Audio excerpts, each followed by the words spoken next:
I would like to welcome you all to the third plenary session of the day, during which we will be discussing how agriculture and the food sector can revitalize the Greek economy and, most importantly, offer Greek youth an opportunity for future professional development, which is something that, to an extent, could help them restore their optimism.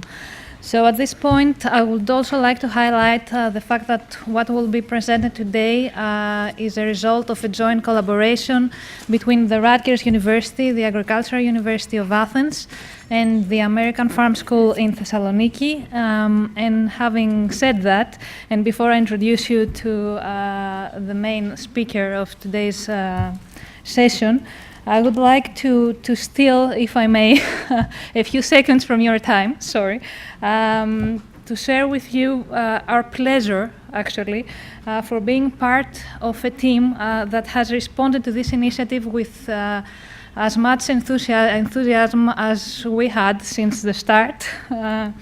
And also, they have reminded us of one of the conference's indirect results, I would say, that of a practical and close collaboration among different partners, in this case, the three aforementioned institutions. So without any further delay, I would like to welcome Professor Goodman, Executive Dean at Rutgers University. Thank you.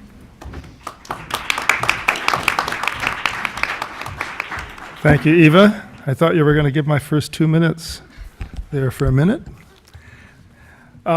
This has been a delightful opportunity that the foundation has convened for us. So Kalispera and greetings from the partnership. I'd like to begin, if I may, by telling you a bit about where we're at. This partnership is brand new. It's been in the planning stages for a few months, but we met for the first time on Tuesday. And so we're really just getting started. I guess we have the benefit of being very early entrants in the context of the foundation's planning. So we're not far enough along. Not that you can't throw good suggestions at us, but we haven't done enough to be criticized yet, except maybe for not doing enough. So I'd like to begin by further recognizing the partnership that I represent. The American Farm School in Thessaloniki, which is represented here by its president, Dr. Panos Kanelis. And I want you folks to recognize who these fellows are. The Agricultural University of Athens, represented by its two vice rectors, Professor Nandas Paplamatas, and Professor George Papadakis. George. And then Rutgers, the State University of New Jersey. I lead the School of Environmental and Biological Sciences, which is historically the Agriculture College for New Jersey, and also the New Jersey Agricultural Experiment Station. And by the way, there's a good supply of our latest annual report available to you in the hallway if you'd like to take away a document that describes what we do. The team that I lead from Rutgers is mostly here. Ken Carmichael, in the back, leads our work in re-engagement of disengaged urban youth and adults. Dr. Larry Katz, who's here, is the director of Rutgers Cooperative Extension, which is the major statewide program that, among other activities, serves the agriculture and food sector in the state, along with many other things that Cooperative Extension does in the modern era. Dr. Laura Lawson is here. She is the chair of our Landscape Architecture Department, and she's a national and internationally recognized expert in the areas of urban agriculture and public engagement. Mark Robson, Professor Mark Robson is here. He's the Dean for Agriculture and Urban Programs. He's usually hiding behind there he is, yes. And Mark has, in recent times, led our major reinvestment in our agriculture and food systems baccalaureate major at the university.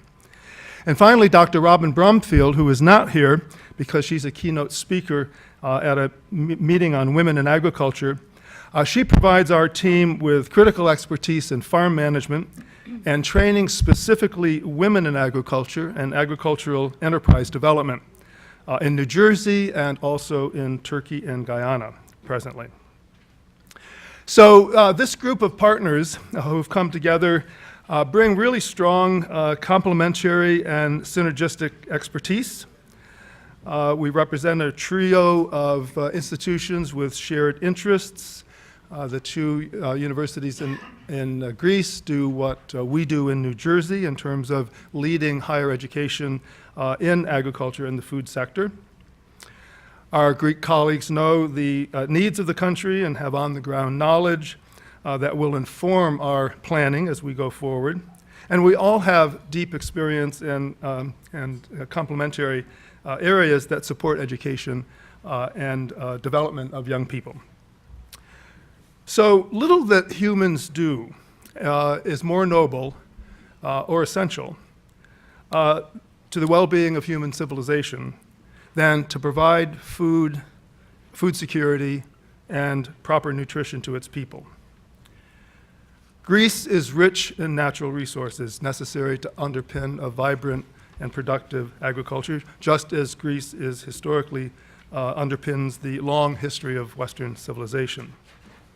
We come together to address the revitalization through enterprise and entrepreneurship of the agriculture and food sector of Greece, and to do so by addressing the major issue of the major social issue that faces Greece in terms of youth unemployment and lack of direction. We believe that combining these two, revitalization of the agriculture and food sector, represents an opportunity to at the same time address the youth issues facing the country.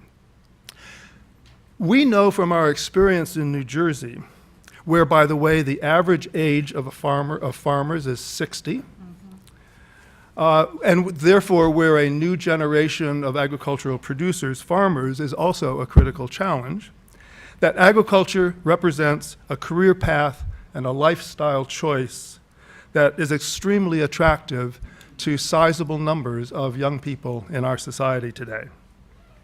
We have ongoing experience with youth, men and women, being attracted to agriculture and to the food sector as their first choice, and for the right reasons: livelihood and lifestyle.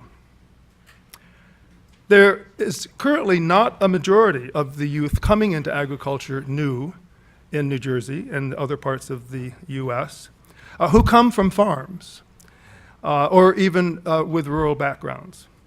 So we know from experience that farmers can be taught, and they can be taught for success, and that they don't need to be born on the farm. I sometimes joke that I grew up on one of the first not-for-profit farms in upstate New York. So I did come from a farming background, but most of our kids, some do still come from agriculture, particularly in southern New Jersey, but many do not. So happily, we also believe we know from the work of the American Farm School and the Agricultural University that Greek youth can be attracted to this sector. And our goal today is to lay out very early a framework for a wraparound approach to recharging youth through building a new agriculture for the next generation. So the centerpiece of this approach, of course, is education, training, and mentoring. But by wraparound, I mean that we start with engaging the public and youth in the opportunity through building awareness, the opportunity to be in this sector, through recruitment, through sharing a vision on how agriculture can fit into the lives of Greek youth. I also mean by wraparound that we link agriculture and production to the food sector directly, which includes not just production, but adding value, growing and sustaining new business enterprises, and doing so in a way that is sustainable and scalable and transformative. So a shorthand term for what we aspire to contribute to, and the word finally got used this morning in this first time in this conference, we are looking at building a new ecosystem that will build and sustain a productive agriculture and food sector for the country. Everything, in my mind, that we're proposing to do would also support and fortify and improve the existing agriculture and food sector enterprises in the country. And so that's yet another reason for taking this focus. So what I'm now going to do is just briefly share with you some images that kind of represent the 10-point wraparound program that we're at the very early stages of discussing. This may very well change. Our colleagues in the Greek universities were gracious enough, seeing this abstract just a few weeks ago, to say, oh, this looks good. But I'm sure that we're going to have a lot of discussion about the components and the names and the terms and maybe the number of these framework points. So, building awareness. We propose to begin with a coordinated national public campaign that is designed to raise awareness amongst the population of the country, as well as to targeted youth populations and their parents on the new opportunities that may be available as we build an agriculture and food production sector. Use of media, use of papers, radio stations, TVs, notifications in places where young people gather, billboards, libraries, schools. Create awareness to get some public buy-in and to fully utilize social digital media in the process. So the photograph here that you're seeing is a group of agroecology students taught by Mark Robson visiting a rooftop garden here in Manhattan. A rooftop garden that supplies food for a very high-end restaurant that's in the same building, 29th and 1st Avenue. It's a real farm operation, and it's a huge eye-opener to kids that you can grow and be productive and be successful in this kind of urban setting. I want to just pause for a moment to comment that in our undergraduate baccalaureate program in our school, every one of our majors has an experiential learning requirement, internship, lab experiences, study abroad field work that's embedded in a course that the students might take, capstone courses. We operate an on-campus sustainable agriculture farm that sells to the public. So we do give our students the experience of getting work, coming to work, how to dress right, how to present themselves, something that needs to be part of this early salesmanship of this job, of this opportunity for the recharging youth. Recruiting students for success. A major outreach effort would be needed to demonstrate the transformative potential of the program, leading to youth enrollment that involves clear next steps, expectations, and a commitment. Recruitment is a social process, and recruitment of groups of students, cohorts of young people, such as illustrated here, students at the American Farm School, or our community day on the Rutgers, New Brunswick campus of the School of Environmental and Biological Sciences, are just illustrative of the idea of a full-out recruiting process. We need to share a sense of the future, a vision of the future with students. So often our young people don't move to opportunities because they don't get the opportunity to actually see themselves someplace where they didn't think about being. So, for example, taking city kids or urban or rural youth from central or northern New Jersey and going to the shore, as shown here with one of our faculty members, describing the process of getting clam aquaculture started in the Barnegat Bay. I mean, this is a big eye-opener for folks. They may go fishing, they may have gone to the Jersey Shore with their families, but they have no idea that there's economic enterprise happening and food production happening right there in a place that they might not ever have imagined themselves. Imagining yourself in a new situation, it's the key to advising. It's something that we all do. But the vision sharing is really terrifically important. And then linking this vision to opportunities. Because there are many pathways, there are many roadmaps that could be developed, and what we would propose to do is to develop a set of roadmaps so that students could, target youth could see themselves perhaps in livestock situations, such as shown in this first picture. This is a group of our students with heifers on our campus, or could see themselves in the vegetable production, or in aquaculture, or in other areas. They need to be linked to the reality of the opportunities that are prevalent in the agriculture and food sector. And that there's science, and that there's technology, and that there's precision tools that can be used as well that are challenging. And then we need to kind of provide a little bit of a capstone. I call it Changing Lives. The illustration here is an event held in Ken Carmichael's program in the city of Newark. The rock star, former mayor of Newark, Cory Booker, now our senator, and John Bon Jovi, the rock star, truly, musician.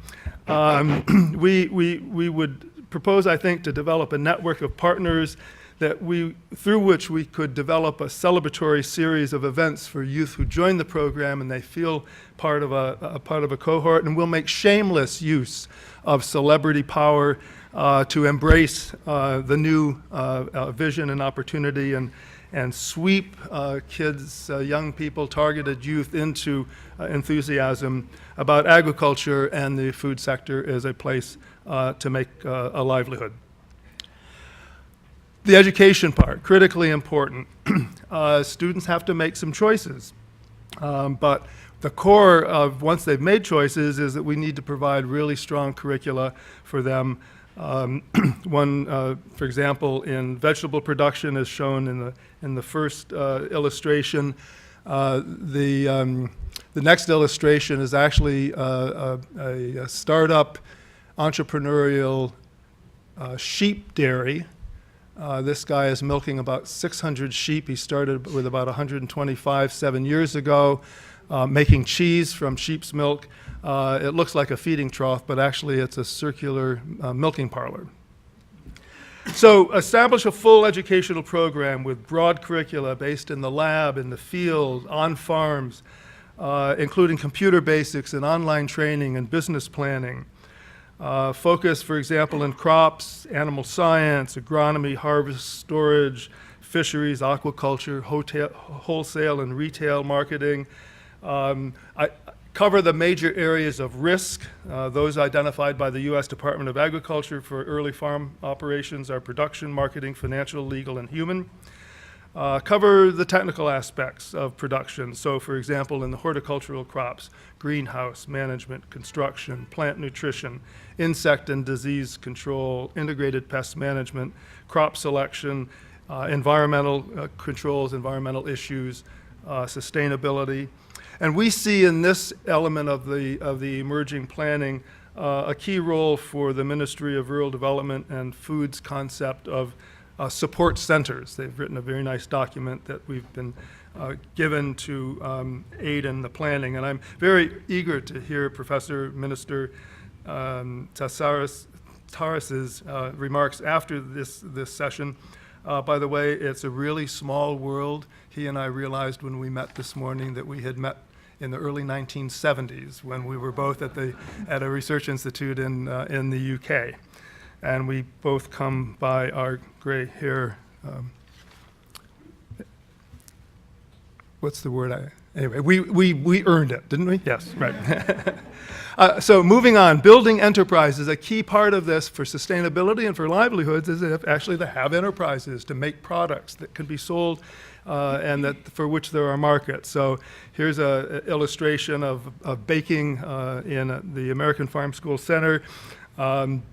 I'm going to say a bit more about our Food Innovation Center in New Jersey, but the second picture here is the hot processing line, a batch line in the pilot plant of our Food Innovation Center. Provide hands-on, practical education and training to augment what the youth learn in the classroom. Training modules in the field, in businesses, starting elsewhere possibly, or maybe even on their own family's land, and employing a real learn-by-doing, hands-on model for the learning process. Mentoring, really important part of what we do in New Jersey for the agricultural sector, and is a very important part of any proposal to move forward in new directions and in new ways to ensure success. Developing a sustained long-term learning network amongst existing growers and experts and new young entrants to the field, extension-like services from experienced farmers and business owners and agriculturalists. This illustration is of what we call twilight meetings. These are late afternoon, early evening meetings that are held on a farm. In this case, it's on one of our farms in New Jersey, conducted by agricultural agents, keeping people up with new advances in cultivation and production and harvesting and weed control and other areas of practical agriculture. And what this also does for the youth entrants in our minds is to build role models for success that the young people can meet and know and be mentored by. Really, really important. This is not just about commodity food production. In fact, it's not about commodity food production. It's about making value-added products from agricultural produce. Winemaking, first illustrated in the first, here, obviously a Greek winemaking operation. Branding is illustrated in the second figure. Bagel chips produced in our Food Innovation Center. Agritourism is another very important possible area for adding value. Help new farmers to succeed by showing them how to plug into a broader, and what they would get from a broader production and distribution system, cooperating with others to build an infrastructure of lending, of supply, of processing, of transportation, and marketing. So we're talking about wine, not grapes. We're talking about cheese, not milk. We're talking about sauces and salsas and other kinds of products, not just raw vegetables, pasta and baked goods, not just grains. And then sustain that growth through support of enterprise development and enterprise continuation. So we, a number of years ago in New Jersey, took a bold step. We built a pilot plant we call the Food Innovation Center. The Food Innovation Center is located in the southern part of the state, but it is a full service business incubator. We use the train the trainer model, designed strategically to amplify the impact of individual trainees through workshops and activities that those who are trained then go out and train.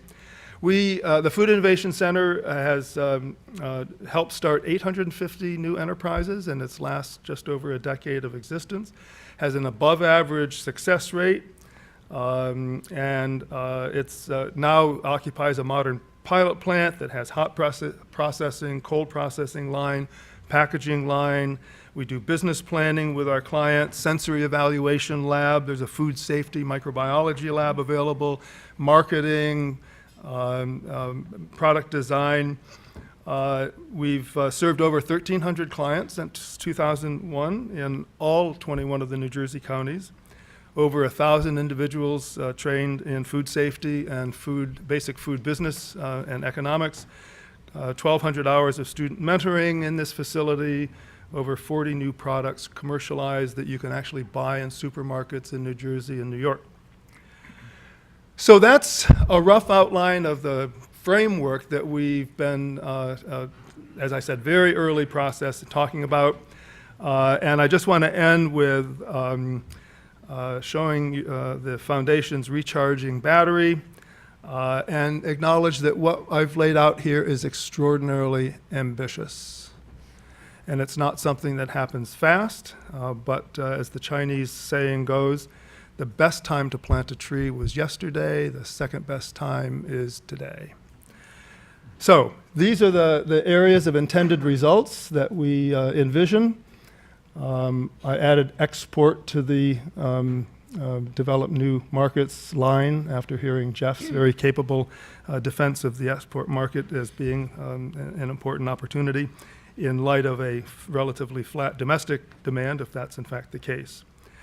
Again, we're going to move forward with the Foundation's blessing, if we get it, to a feasibility study, to fleshing out a pilot plan. I think we probably will go to some kind of pilot strategy. We'll see. That's under discussion, or will be under discussion as well. And I would just like to then say thank you very much for your attention, and we really look forward to your all comments, which will follow the panelists' remarks on what they've heard. So again, thank you very much.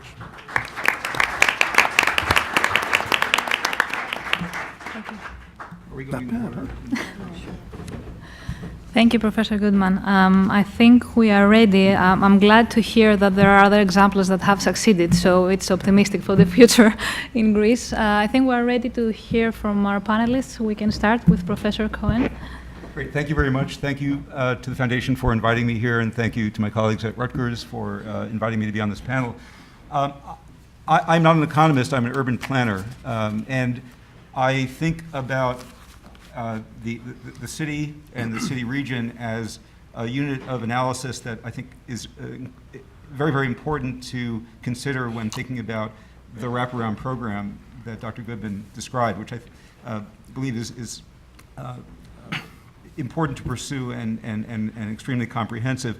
In my few minutes, I just want to focus on what food-focused policies at the municipal and regional scale can support this kind of a project, and can support youth development, job creation, and entrepreneurship, and other multifunctional benefits of urban and peri-urban agriculture that can provide economic advantages to Greece. First, just a few points. The food sector is extremely important to urban economies. I was part of a project that the New York City Council convened to develop a plan for food systems in New York City. And the plan was called FoodWorks because it was focused on the ability of food systems planning at the municipal level to generate jobs and generate economic activity. Recent research in New York has shown that the food industry is increasingly important to the city's economy, especially in the post-crisis era from 2008 to 2012, when food and beverage manufacturing firms grew by more than 11% compared to a 7% increase for all businesses in the city. And in the past year alone, the number of New York City food and beverage manufacturers has increased by 40 firms for a total of about 1,100 companies in New York, and the growth shows no evidence of slowing down. And we have thousands of workers, tens of thousands of workers in the food industry in occupations that could potentially, with public policy, lead them into moderate skilled jobs and higher wages.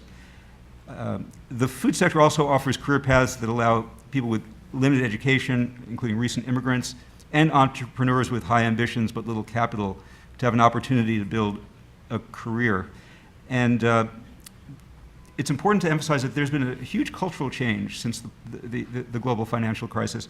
My colleague Manuel Castells did some research in northern Spain and published a book called Aftermath, which looked at cultural and community changes as a result of the financial crisis, and found that young people in particular increasingly sought out a range of creative activities, including urban agriculture, not only to earn subsistence income, but also to explore new opportunities for social interaction based on ecological values.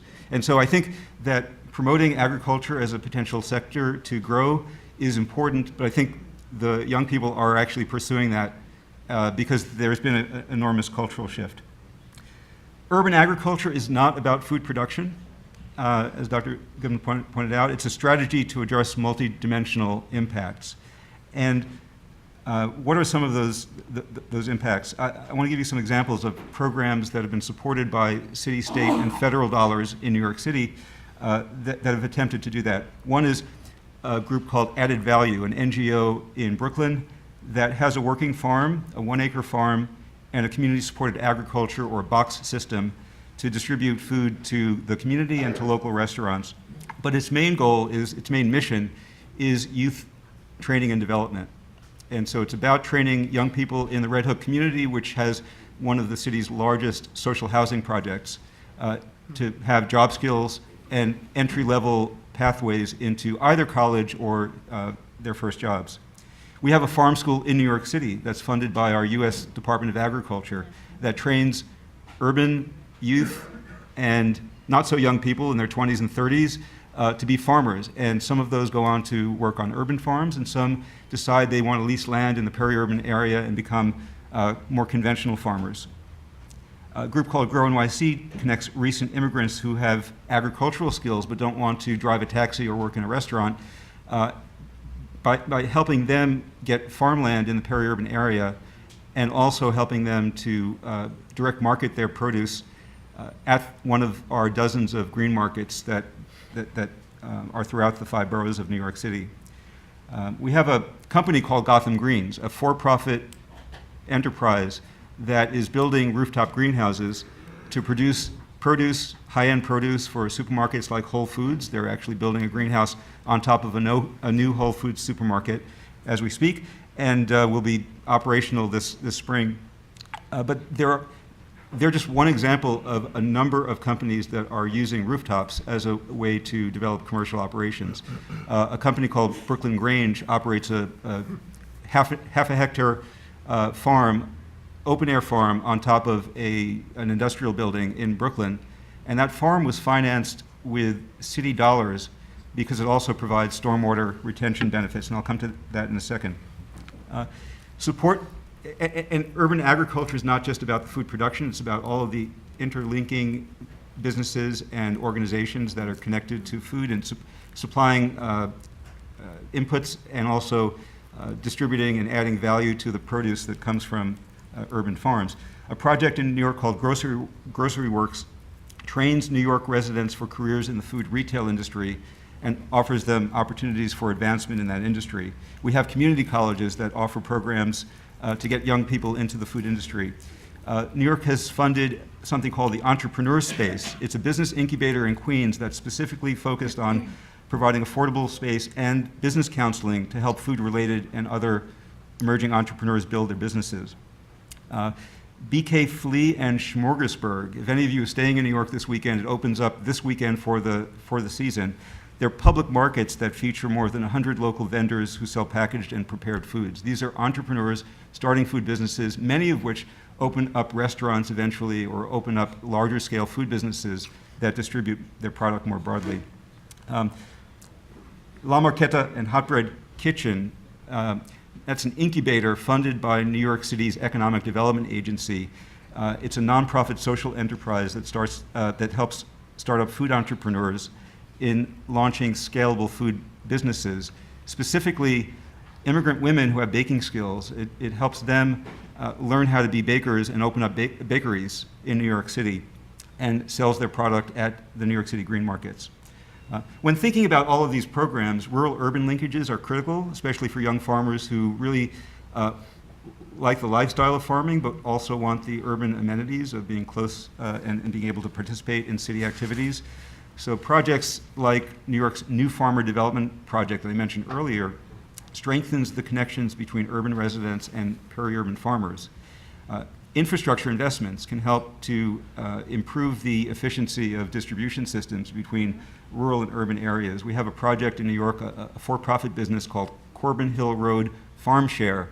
It's a box scheme that aggregates food from 20 rural farmers in upstate New York and sells it at an affordable price to some of the lowest low-income New Yorkers in the South Bronx.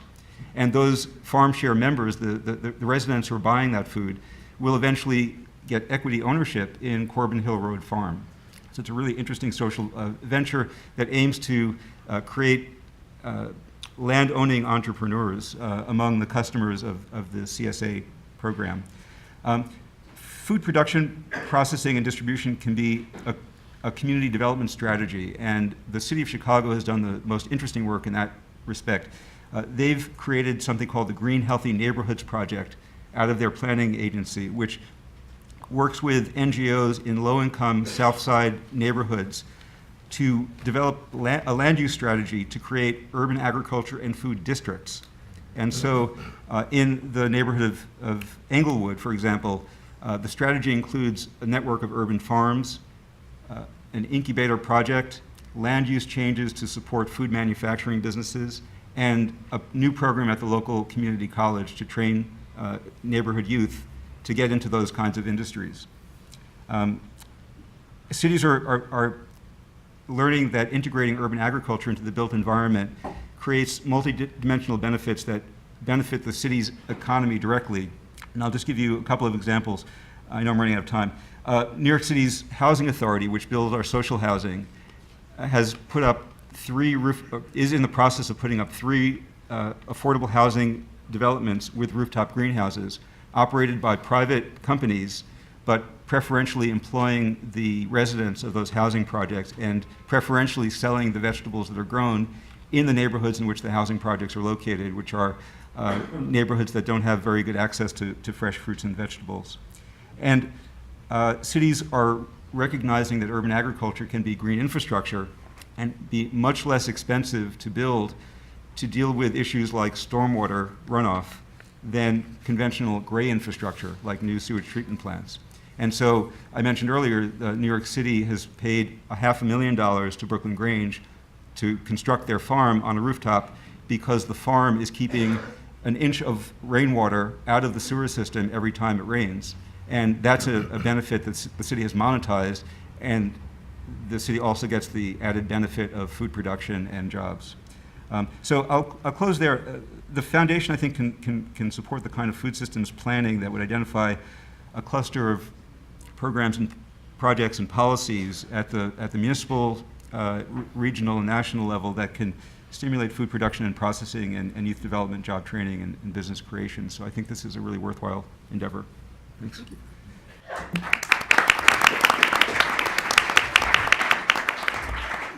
Thank you. Mrs. Yaya? It's on? Okay.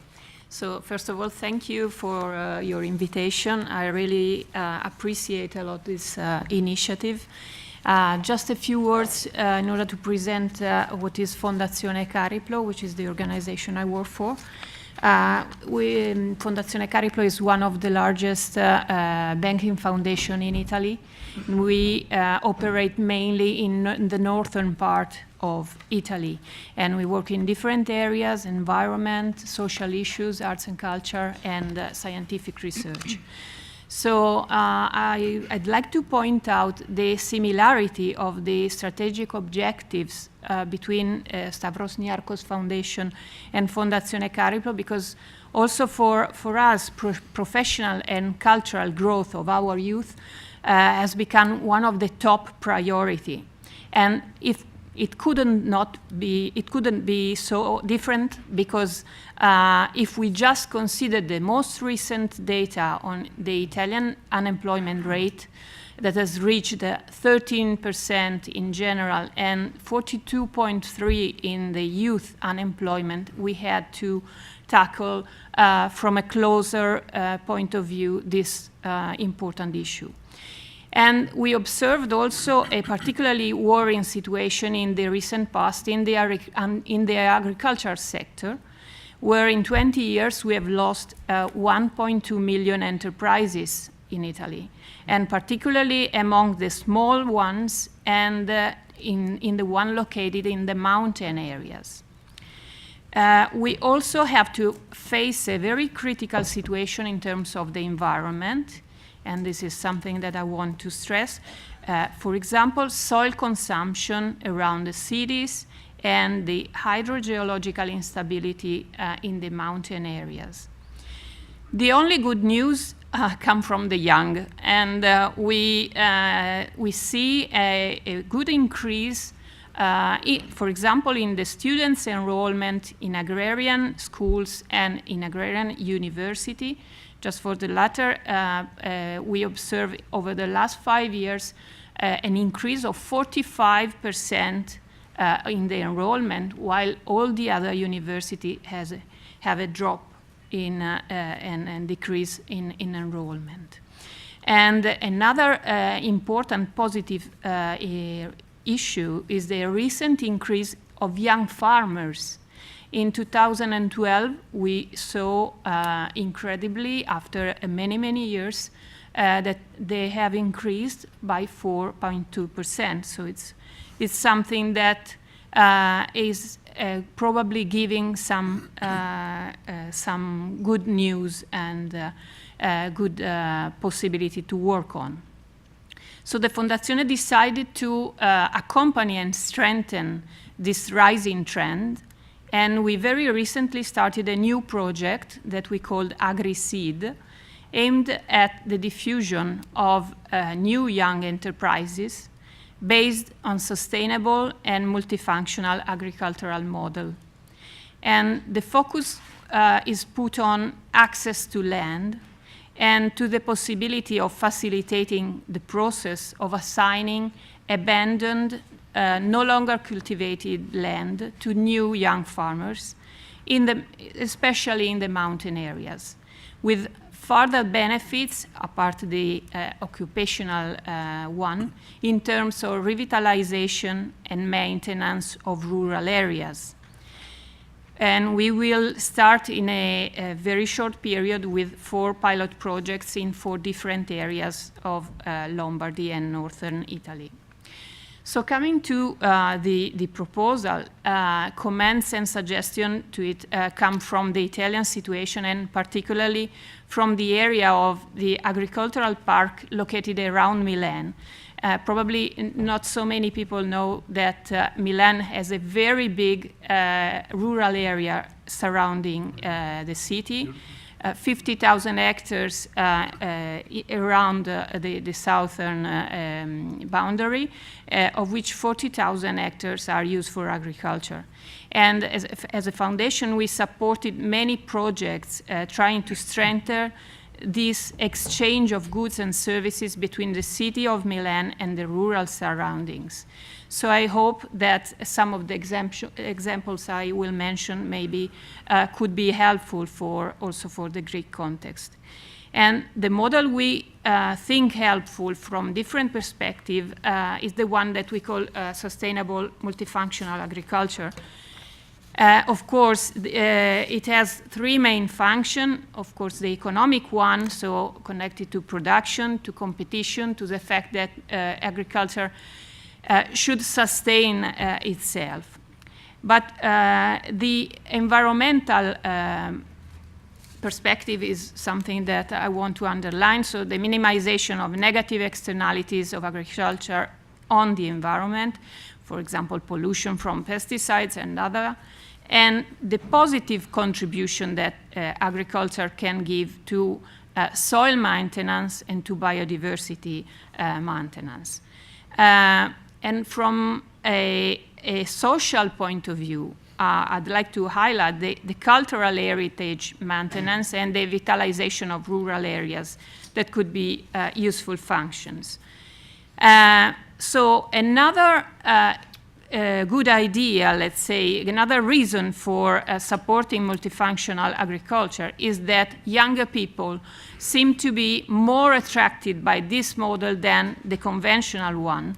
And recent data from the Italian Ministry of Agriculture show that younger people are more willing to open their farms to new activities, such as agritourism or services for environmental protection, or use of alternative energies, or use for social purposes.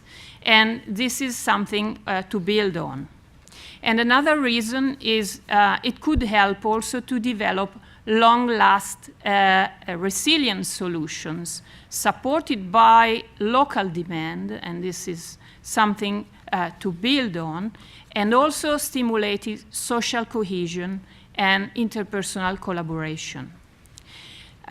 So we'll try to see this proposal through the lens of these 3 multifunctional dimensions, and starting from the sustainability issues.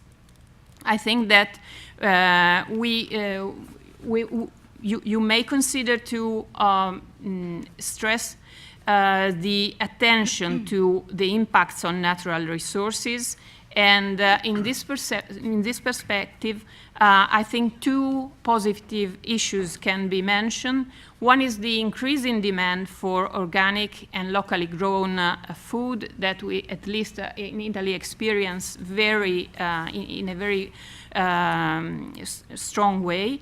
And then the attention paid by the European Common Agriculture Policy, which foresees supporting measures for public territory maintenance from the farmers. So this is an area which I deal with probably some benefits also from the economic point of view. Coming to the economic issues, together with the training efforts, it could be considered to strengthen the dimension of social infrastructure. Some example of this may come from the development of a strong exchange of goods and services between urban and rural areas. I mentioned the example of short chain developments or farmer market initiatives, or so many that you probably know a lot. And again, some example from the Milan Agricultural Southern Park. There are a very big variety of local buying groups in Lombardy. There are probably around 300, and there are 1,000 in Italy. And they are growing steadily in this last period. And this means that citizens want to establish direct relationship between, with the farmers where to buy vegetable, cheese, and so on. And at the beginning, these were spontaneous initiatives which faced a lot of logistic problems. But the most recent ones are very well organized, with ordering through website to one operator only, like you mentioned before, who is coordinating the supply from different farms around Milan and getting home delivery to citizens in a very, very efficient way. Another example is the development of a bread chain with a special brand from the park, starting from the seed choice among ancient and more nutritive varieties, and including all the subsequent phases of sustainable cultivation, stone grinding, bread production, bread distribution in the Milan shops. And it is a very successful initiative, and bread is booked in advance at the shops. And another perspective, even from the social infrastructure perspective, is the creation of agricultural districts together with the collaboration of different farmers and the local authorities. So, for example, in the Milan area, Lombardy region, the province of Milan, the municipality of Milan, together with the producers, get together with the purpose of promoting both the agricultural products and the landscape around Milan, the rural landscape, and all the facilities that are located there. And last example that I want to mention, the creation of a catering activity, which is called Park, again, using only locally grown products in the park. And again, this is done through the cooperation of all different farmers in that area, giving different products. I want to mention also a social point of view. So from this perspective, I absolutely agree that supporting the entrepreneurship is fundamental. I wonder whether it is possible to consider one of the main obstacles from a social point of view, which is entering the market when you have not both the land and nor the equipment to operate. So I wonder whether the foundation could consider programs that help matching abandoned land demand and supply. So some examples from Italy, 2 Italian regions, Tuscany and Liguria, had just started some new database in order to match this demand and supply, and starting some calls from the region for assigning public land. And another example from instead a young startupper, so a private one, he has a degree in agriculture, and instead of waiting for a job, he developed a website called Terra for Change, just aimed at matching this demand and supply of abandoned land. So in conclusion, I suggest an integrative and collaborative approach, including public authorities, entrepreneurs, local buyers group that are probably one key player, with the role of catalyst for the foundation. So together with training, that of course is the basis to work on, a strong support should be given to this approach of the multifunctional agricultural activities, with a particular attention to the interactions with the environment, to the cooperation among enterprises, to the promotion of healthy, organic, or locally grown food products, and the diffusion of local buying groups as a potential market for newly established farmers. Thank you for your attention. Thank you. Ms. Sidiropoulou, please. Thank you, Eva. Like Mr. Wyman said in the morning, there might be a chance my presentation will be quite passionate and lively, so if you would allow me, I would like to go and stand. Thank you.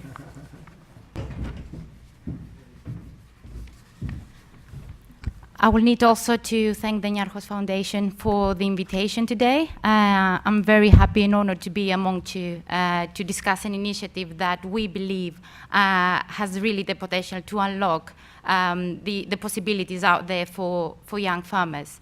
A few things about the organization that I work for. I'm the Secretary General of the European Council of Young Farmers. We represent around 2 million young farmers around Europe. Our aim is to shape European agricultural policy in order to facilitate the entry into the sector of young people. Our recommendations, though, they don't have to do only with agriculture.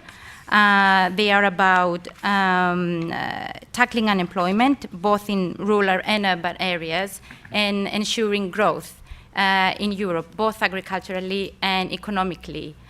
Let me start by making clear that we don't see agriculture as a sector that young people should turn to only in times of crisis. Mm-hmm.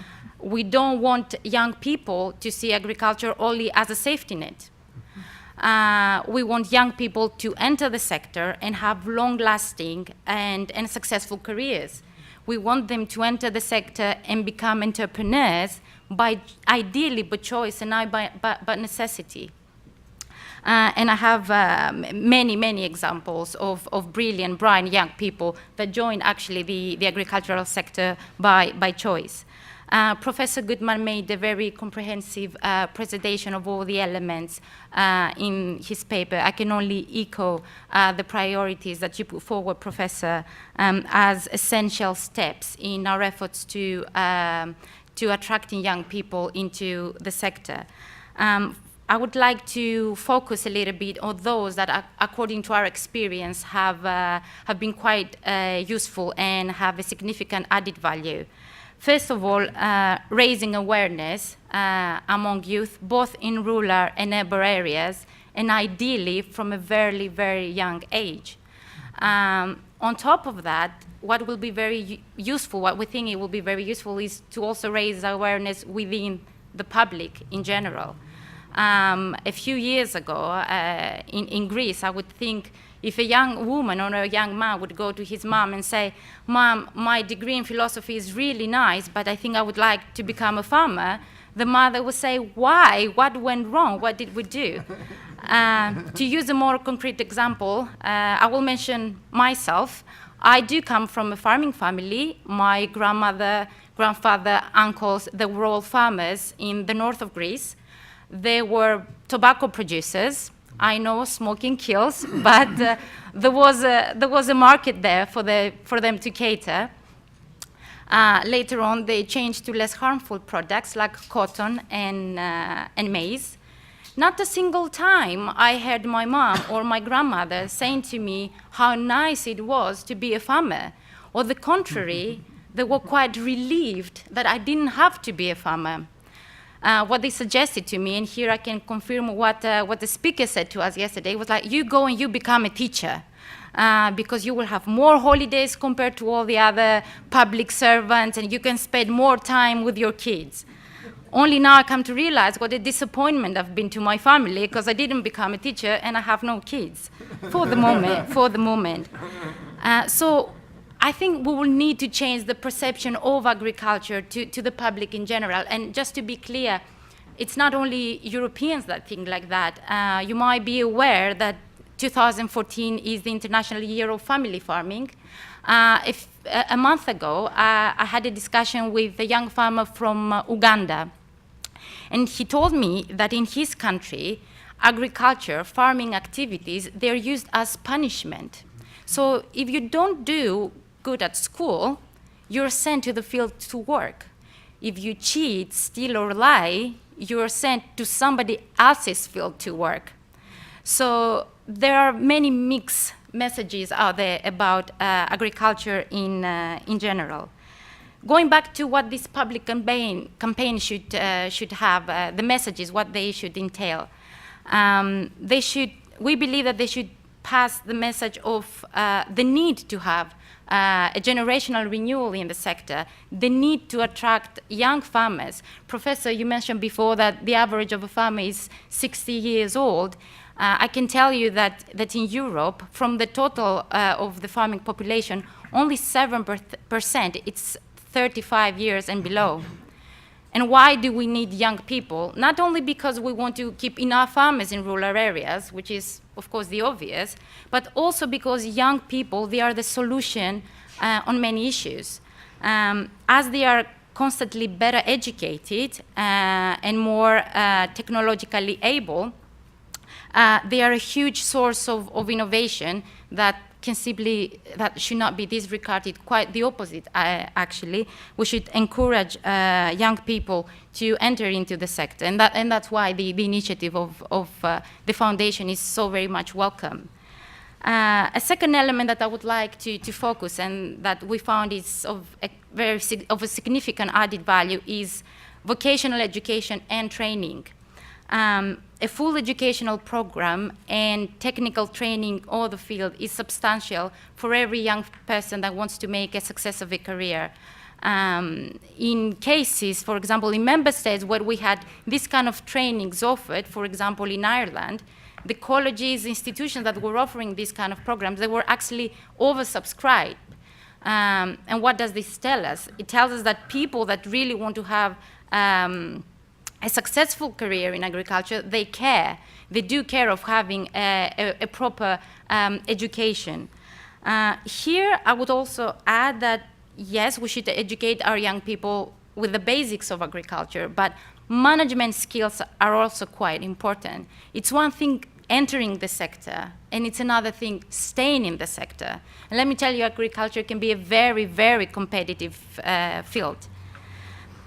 Along this, I would also like to mention one of the elements Professor Goodman already talked to you about, mentoring. Our experience from our young farmers around Europe is that mentoring and exchanges of best practices and experience are particularly valuable to those young people starting up in the sector. And this will be even more the case for those that they come from urban areas, that most probably they don't have an agricultural background. Elena mentioned already the challenges, and this is something that I would like to mention as well. Let's say that we have managed to bring young people in the sector. Ideally, we should not lie to them and say that it's not all rosy. There are difficulties that they would face. The two most common issues that our farmers tell us, barriers that they face, is access to land and access to credit. And we do really think that we should really tackle them, because they might really work as disincentives for young farmers for young people deciding to become farmers. To become a bit more specific, access to land. Land is a scarce source in Europe, and in many member states, a very, very expensive one. So let's say if you own a few hectares in the Champagne region in France or in the wine producing areas in Italy, you can make it throughout the year by renting the land, and everything will be la vita è bella, everything will be really nice. Apart from being expensive, many times land is also difficult to get a hold of, in the sense that even if the farmer retires, many times the land stays within the family, irrelevant of whether someone makes use of it or not. And last but not least, even if somebody is lucky to come from an agricultural background, there might be difficulties when it comes to succession. So many times the discussion of how the land will be passed to the next generation are quite heated, let's say, and rather difficult. In order, let's say, to solve these problems, we have made certain recommendations. This is the use of state aid. This is a tool that should be used very carefully. We don't want to, in the EU, we're very sensitive about what we call distortion of competition between member states. So, however, we can positively discriminate in favor of the young farmers, and state aid can be a rather useful tool. Long-term leasing, and make use of what we call succession brokers. In Sweden, we have the generational shift experts, where basically people sitting around the table with the family discussing how, let's say, one son will get the farm and how he will pay off his siblings. It might sound to some of you that you're not very familiar with agriculture a bit silly, but it is rather difficult. The second problem that was mentioned numerous times yesterday, it is access to credit. Everybody setting up a new business will face barriers regarding capital or credit. However, we need to be honest and say that this is even more so the case in the agricultural field. To start a farm, a young person will need to buy machinery, if he's lucky to have the land already. They should invest money in order to build, convert, or modernize the farm buildings, and of course buy the seeds or the livestock. Keeping in mind that for the first 5 to 6 years, the return will be rather low. I don't want to say extremely, but the returns will be low. You can understand that a young person wanting to become a farmer is not the ideal candidate going to a bank and asking for a loan. Again, though, this might make a career in the agricultural sector look less attractive. And of course, people entering the sector, they really want to make a living. It's not charity. It is for this reason that we believe that young farmers, they should be positively discriminated when it comes to public policy. I'm very happy to see that the minister, Mr. Tsaftaris, is here. I heard that in the case of Greece, Greece will maximize the possibilities under the common agricultural policy, both in the first and the second pillar, if the reform will be in place on time. This is a bit debated. So in a nutshell, basically, yes, agriculture can attract bright and entrepreneurial young people. It does already. Yes, young people can be educated, trained, or retrained to become farmers. I promise you, I have some of the brightest economists that they are, people with MBAs, that they have excellent farming businesses and they do very, very well.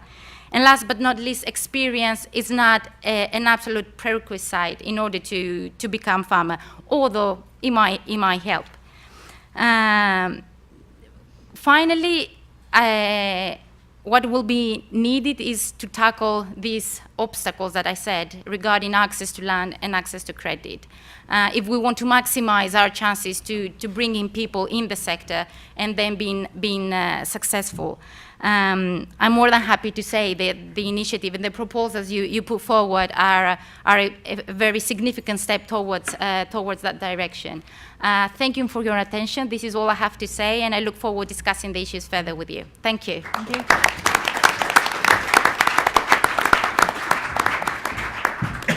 And now, last but not least, Mr. Zouras from a Greek NGO working also in the field of agriculture.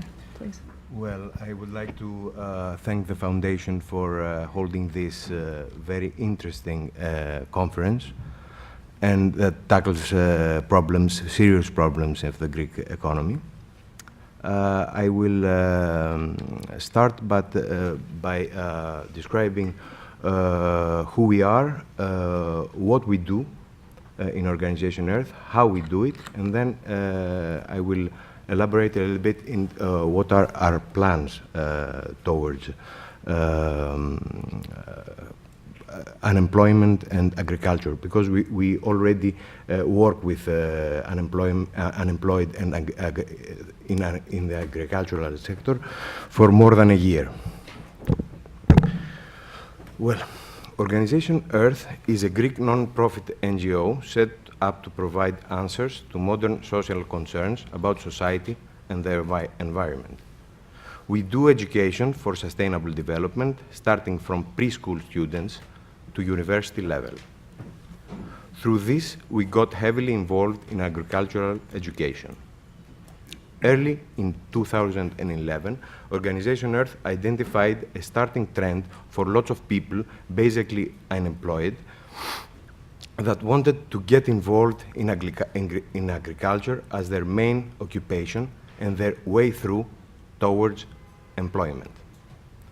The problem in Greece is that beside university-level education, there are almost no institutions to provide basic agricultural education, that is an introductory course to basic agricultural practices, so that people who want to get involved in agriculture will use as their starting point. So, we designed and executed a program funded by the Stavros Niarchos Foundation, launched early in 2013, for almost 500 individuals throughout the year. The program is implemented at our hub, the Center of the Earth, in Athens, and its aim is to support mainly the unemployed, to enable them to take up employment in the country's primary sector, which has high capacity to absorb labor. We provide a 2-month, 20 hours a week intensive course focused by 2/3 on practical in-field training and 1/3 theory. Our focus is in organic agriculture because it is environmentally sustainable, but also because the European average in organic agriculture is 10%, while in Greece it doesn't exceed 3%, which means that there is a lot of space for further development. Also, in Greece, we don't have big pieces of land, so we have to focus in high-end and quality organic products in order to get them through in the market. The outcomes of the program until today are that we have almost 20% success stories being already back in the field. 75% have created their own vegetable gardens. We have the formation of 14 cooperations among the beneficiaries, and finally, more than 1/3 of the participants have already relocated to the countryside. The program is still on. During this period, dealing with the unemployed and their needs, we gained a great deal of experience. Besides the huge demand for such agroeducational courses, we identified that there was another need. Most of the participants who have completed the course Introduction to Agriculture would more effectively follow a next step towards becoming a farmer if they operated in groups. We found out that unemployed people that had to take a serious decision to relocate to rural areas and restart their lives by getting involved in an occupation connected to agriculture would operate much better if they felt that they could belong in a larger initiative, thus being part of a group of similar characteristics and following similar lifestyle changes. We also figured out that because of the huge numbers of unemployed, almost 500,000, that the Greek agricultural sector can absorb, there is a need for a national campaign that would unite these vast numbers of participants in one single branded initiative. We named it Agronautica. By paraphrasing the famous ancient Greek epic expedition Argonautica. The Hellenistic epic tells the myth of the voyage of Jason, who merged with the 50 of the best Greek heroes, the Argonauts, to retrieve the golden fleece from remote Colchis. It is said that the golden fleece was a symbolism for the great granaries of Asia Minor that the Greeks wanted to conquer. So, Agronautica could be the name for a current expedition towards the revitalization of the Greek agro sector and big part of the Greek economy. We have created a 150-page paper that describes it in detail.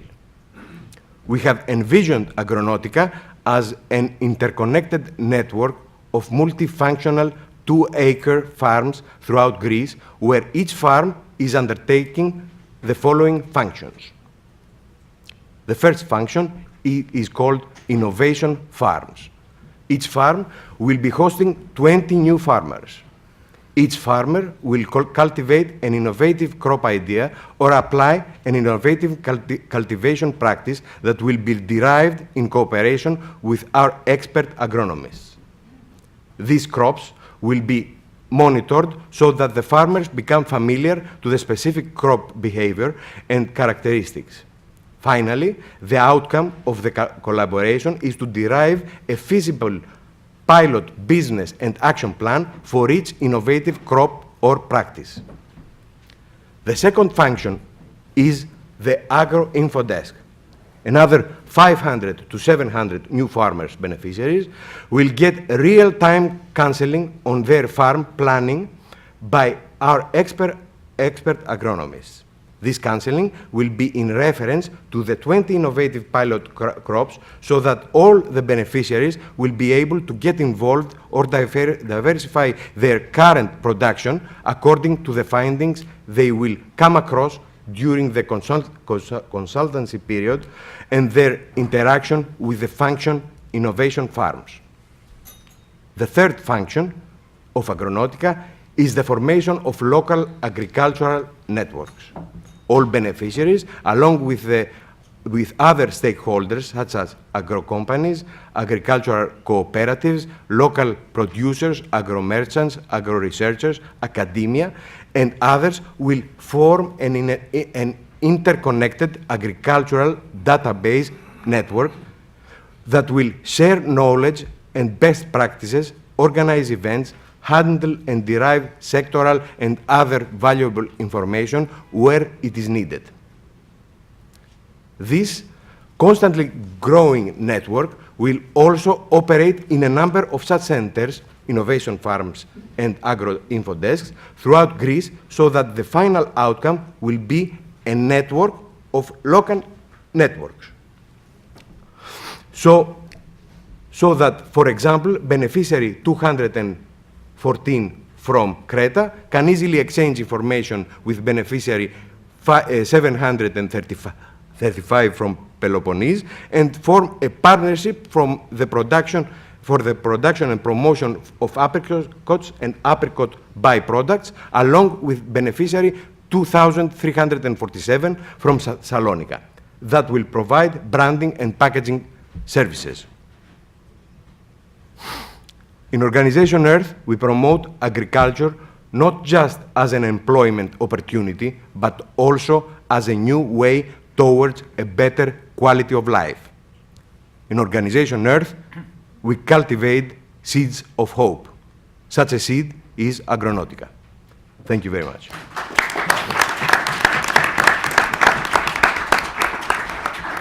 Thank you all on our behalf for sharing your suggestions and more practical ideas. To sum up, I think that we heard some very positive things, that agriculture can indeed lead to development. The trend among the young people that have started to make this shift is already here. Of course, we need to take careful steps on how to deal with the situation. Farmers can be taught, they don't have to be born that way. If a holistic training system is available through mentoring, use of technology and new cultivation methods, promotion of entrepreneurial opportunities, and a flexible, multifunctional, but yet sustainable strategy. I'm sure the minister who is here today will provide us with more information for the Greek case. I think we're ready to take some questions, if there are any, before we invite the minister to share with us. Sure.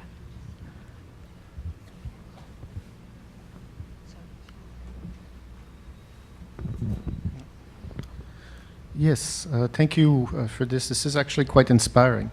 But listening to you, Professor Goodman, I was struck when you referred to the age of the average farmer in New Jersey, 60, and also there were many more comments about the hurdle of having to buy assets that are quite important, and one thing that I seem to see from all over the place is that farmers are not doing that well in general. I mean, in France, I look around, a lot of them have to have a second job. Same thing back home in Canada. And so I guess I'm asking, I mean, given that hurdle, I mean, maybe you can expand on this a little bit. And with respect to Organization Earth, I was wondering, I mean, this is a very interesting model, and you seem to really rely on this notion of that these people will be networking with each other. Do you have a form of mutualization of risk in this, or seeing that people in a sense will be starting new crops or trying new things? I mean, and so I was wondering if this was a component that you had integrated or you were thinking about. That's it. Thanks. Well, I didn't understand exactly what's the question, but I will answer in a way. Well, we don't expect from the unemployed. We don't expect from the unemployed to go into agriculture. In a few months they will have a good income.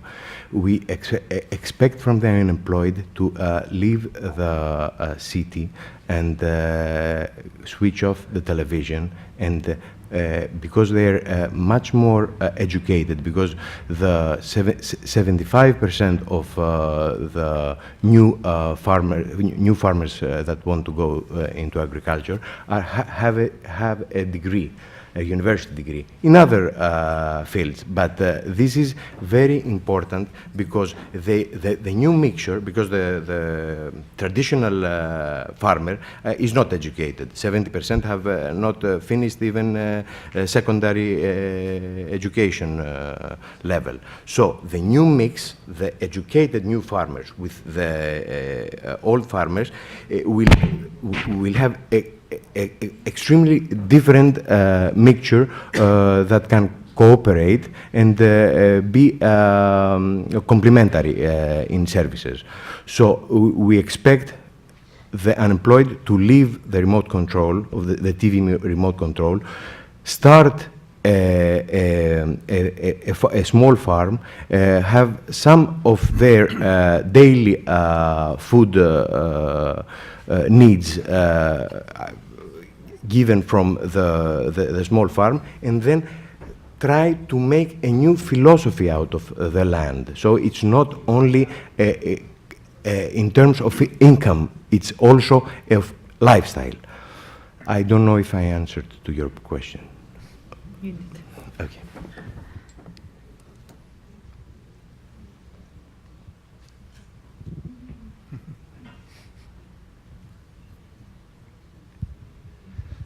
Thank you. Food and agriculture are receiving a lot of attention in Greece, especially the last few years. Oh, I'm sorry. Greg Stephanopoulos from MIT.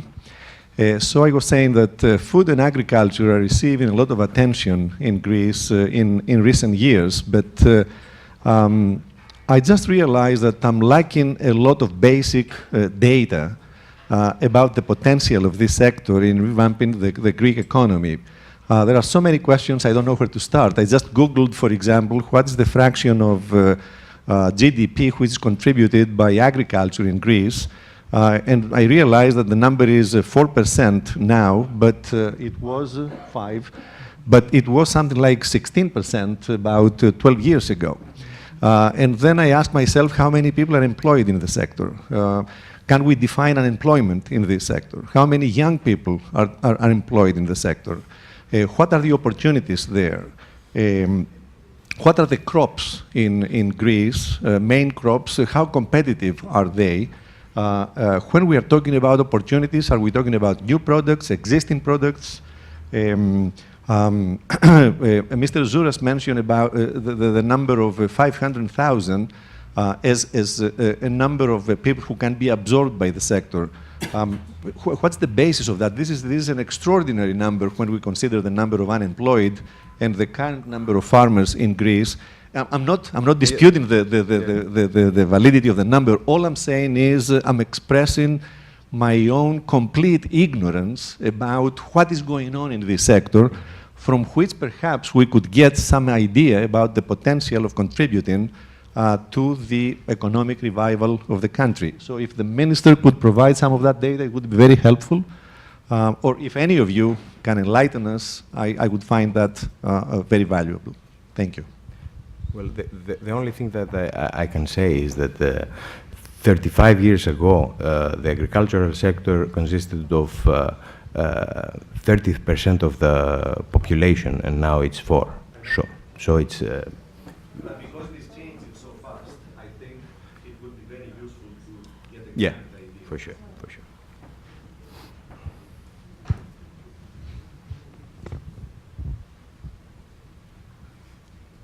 Yes, hello. I'm Sofia Adam, and I'm a researcher at the Observatory of Social and Economic Development of the General Confederation of Greek Trade Unions. I have a question for the three first speakers, because I am quite aware of the work of the American Farm School in Thessaloniki, because I live there. I wanted to ask if all this training and into agriculture, into farming, has taken the lines of social entrepreneurship, because I heard of some initiatives in Thessaloniki that there were, the American Farm School, for example, was approached by groups of people from vulnerable social groups, and to be trained in farming as a work integration approach. And I wanted to ask if what you're doing as an initiative, as a joint initiative, has taken this path so far, if you're aware of something.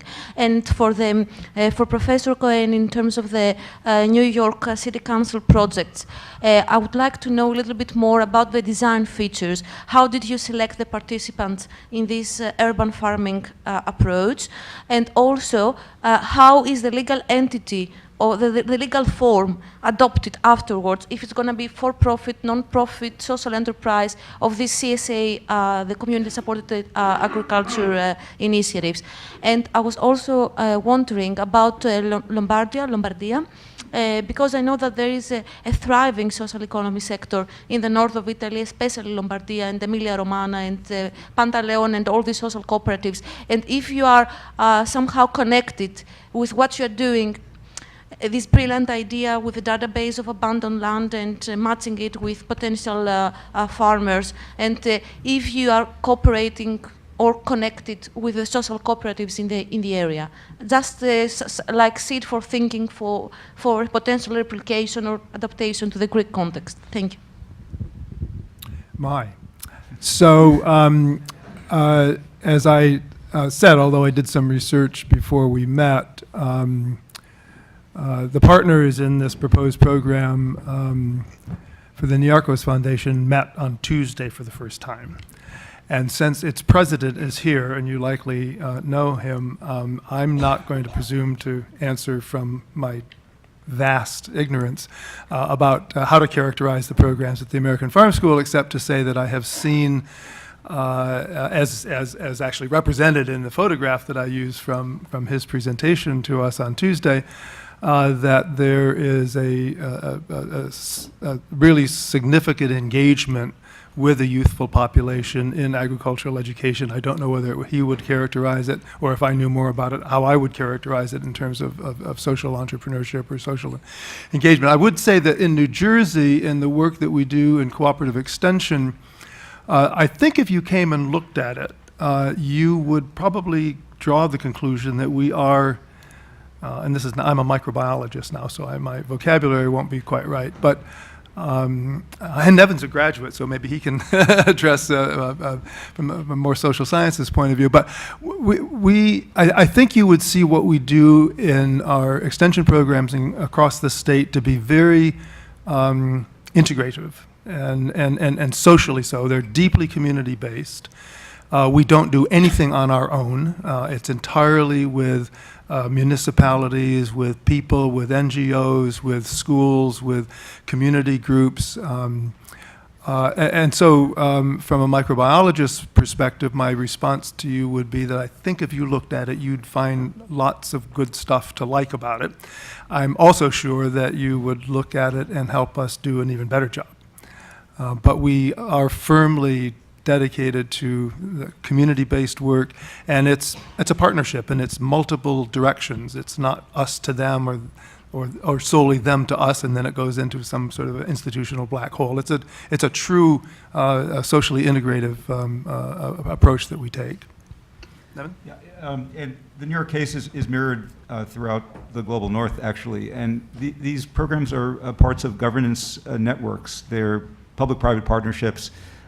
They generally have a social mission as well as a sort of functional mission to produce employment. Municipal governments have gotten into agriculture and food, justified based on traditional roles of municipal governments, which is to regulate land. And so cities have focused a lot of their attention on enabling the use of land for agriculture. So New York City, for example, has passed zoning changes and building code changes that encourage rooftop agriculture and allow greenhouses to exist above height limitations and outside of the building envelopes.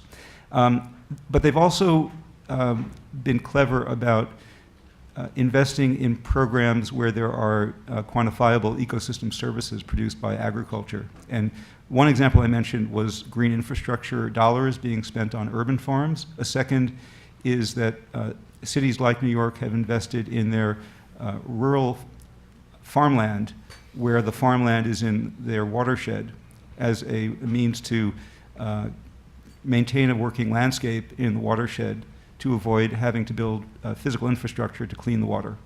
And so cities have justified these programs based on social goals, but also on more pragmatic goals of saving municipal dollars. I don't know, you had a question about the farm school. The farm school was funded by the federal government with support from the city and state. It enrolls whoever signs up, and the students range from those who are really interested in working in the urban sphere, but also young urbanites who find an opportunity to learn farming, but they intend to farm in unconventional farms in the rural areas. It's a The legal forms afterwards? the legal forms of the farms themselves. Afterwards, if the projects are going to be for profit, no profit, then you mentioned. That's entirely, that's not part of the scope of the program. The program is a training program, and I did mention a new farmer development project, which tends to pair immigrants with existing farms who wish to lease farmland to those farmers. But the structure, the legal structure, is really left entirely up to the farmers themselves and the programs to negotiate and develop. Panos Kanelis from the American Farm School. If I can clarify something, since there was a question about the American Farm School. We've been involved for the last year with a number of EU programs with other municipalities, the municipality of Thermi, Kozani, and 2 or 3 more, and with the prefecture of northern Greece, central northern Greece, and we offer training programs for young people that and unemployed for a long period of time, and some other deprived socially groups. I wish I had the statistics, but we do not handle the statistics of what was the result of this and whether some of this have resulted in success stories or not. Just to finish, to answer the previous question, for the moment we have worked with non-profit organizations and with small municipalities and universities. As a foundation, we cannot fund directly profit organizations, so this is something that is to be clear, but for example, I think that there are some associations and some local organizations able to activate some economic processes. We work with Slow Food Italia, we work with local associations, we work with small municipalities that, for example, have modified the requirements for buying the food in the school canteens. With locally grown requirements or organic food requirements. So we helped in very many ways to change and to activate the process. So I think that these are just some examples of the very many possibilities.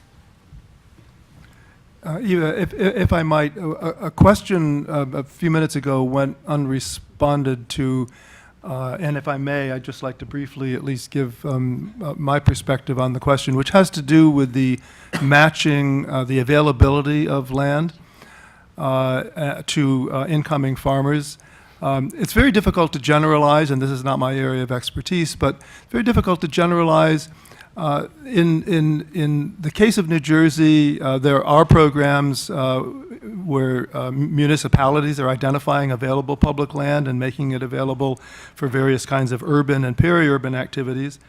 I would say that probably, I would expect if we look closely that intergenerational deals between farmers in who longstanding, perhaps moderately well or well capitalized with equipment and so forth, with their family members. There are cases where family members do want to, the next generation do want to farm, and I know of some family deals. There are also non-family deals of that sort. There are just straight out rental deals. In fact, a lot of the farming in the northwestern part of the state is in fact tenant farmed, landowners with farmers renting. Public lands, the state has a program for matching preserved farmland that it owns to people wanting to farm. We've talked about using some of our farms as business incubators.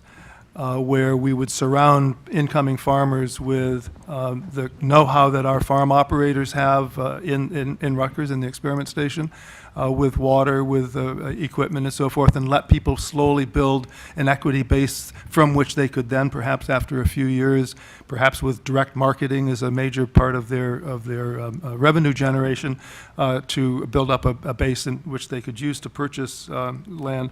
The National Organic Farmers Association chapter in New Jersey has an active incoming farmers training program that's based on the Duke farm, the Duke estate. So there are a whole range of different kinds of mechanisms that people are being used. Are they all satisfying, or in fact, are any of them truly satisfying?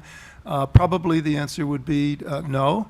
But there is definitely a move, and New Jersey is a leader in farmland preservation, where the development rights have been sold, and so the land can be sold only for agriculture, and that reduces the price. By European standards, that's not very expensive land, but by our standards, it is still quite expensive, $20,000, $25,000 a hectare. So. Thank you. If you could please hold on to any further questions you might have, I would like to invite to join the panel the Minister of Rural Development and Food in Greece, in order for all of you to have a more complete picture of what's happening in Greece, and he has an extensive expertise on the field. He's also a professor, if I say it correctly, in the Department of Genetics and Plant Breeding in the Aristotle University in Thessaloniki. And then if we have some more time left, he and the rest of the panelists can take some more questions. Thank you, Eva.